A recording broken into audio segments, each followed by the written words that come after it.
Samantala, umabot na sa 1.6 billion pesos ang ginastos ng 4 sa mga presidential candidates para sa kanilang mga TV advertisement mula January 1 hanggang November 30 taong 2015. Ayon sa Nielsen Philippines, si Vice President Jejomar Binay ang may pinakamalaking nagastos na umabot sa mahigit 595 million pesos ang halaga ng mga TV ads. Pumapangalawa naman sa pinakamalaking nagastos si Senadora Grace Poe na umabot sa mahigit 448 million pesos.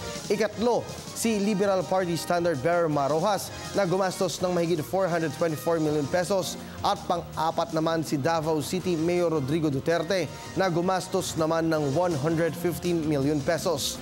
Sa Vice Presidential candidates naman, nanguna sa pinakamalaking nagastos si Senador Alan Peter Cayetano na sinundan ni Senador Bongbong Marcos. Pangatlo naman ang running mate ni Rojas na si Camarines Sur Representative Leni Robredo, habang panghuli ang running mate ni Binay na si Senador Gringo Honasan.